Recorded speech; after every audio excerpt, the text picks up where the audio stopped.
2013ஆம் ஆண்டு முதல் பற்றாக்குறை மாநிலமாக ஆக்கினது அதிமுக அரசு.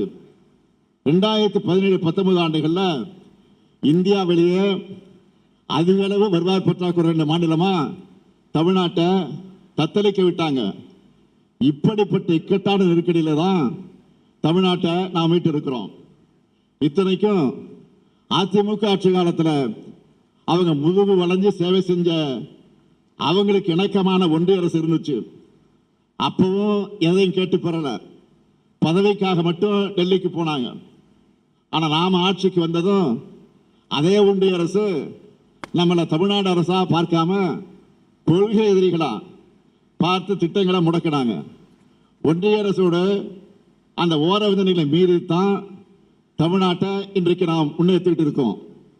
ஒன்றிய அரசோட திட்டங்களுக்கும் மாநில அரசோட நிதியை செலவு செஞ்சு திட்டங்களை செயல்படுத்திட்டு இருக்கிறோம். இப்போ முந்தைய அதிமுக ஆட்சியோட கையாளாக நிர்வாக சீரழிவு ஒருபுறம், ஒன்றிய பாஜக அரசோட பாராமுகம் ஒருபுறம், தமிழ்நாட்டை ஒன்றிய அரசு எப்படி வஞ்சிக்குதுன்னு மாண்புமிகு நம்முடைய நிதியமைச்சர் தங்கம் தென்னரசு அவர்கள் 2 நாட்களுக்கு முன்பு விழாவாரியாக பேட்டி கொடுத்திருக்கிறார். ஏற்கனவே சட்டமன்றத்திலும் பேசியிருக்கிறார்.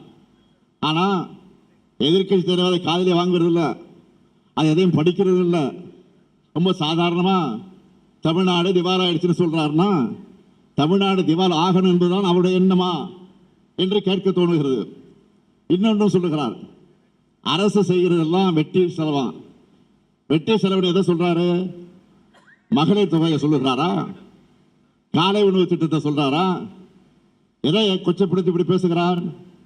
மாண்புமிகு எதிர்க்கட்சி தலைவர்களே, எங்களுக்கு தெரியும் எந்த செலவு செஞ்சா மக்களுக்கு நன்மை என்பது எங்களுக்கு தெரியும். உங்க நிர்வாகத்தை மக்கள் ஞாபக மறதியால மறந்திருப்பாங்க. தப்பு கணக்கு போடாதீங்க. எதிர்க்கட்சி தலைவர்களே, நீங்கள் போடுகிற எல்லா கணக்கும் தப்பு கணக்கு தான். மக்கள் எங்களோட செயல்பாடுகளையும் மக்களோட திட்டங்களை கணக்கு போட்டு முதல் மதிப்பெண் கொடுக்கிறாங்க. அதுதான் இன்றைக்கு இருக்கக்கூடிய சூழ்நிலை. எங்களுக்கு அது போதும்.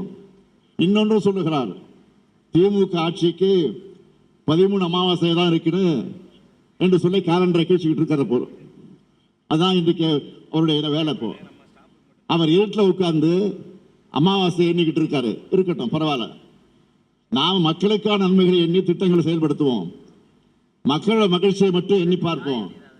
நேற்று நான் சிவகங்கை வந்ததிலிருந்து மக்கள் கொடுக்கக்கூடிய வரவேற்பை, அவர்கள் முகங்களில் தெரிகிற மகிழ்ச்சியை பார்க்கிறப்போ உதயசூரியன் ஒளியில தொடர்ந்து தமிழ்நாட்டை திமுக தான் என்றும் ஆளும் என்று கூறி மக்களுக்காக என்றும் உழைப்போம் என்று சொல்லி நான் உங்களை மீண்டும் மீண்டும் கேட்டுக்கொள்ள விரும்புகிறேன்.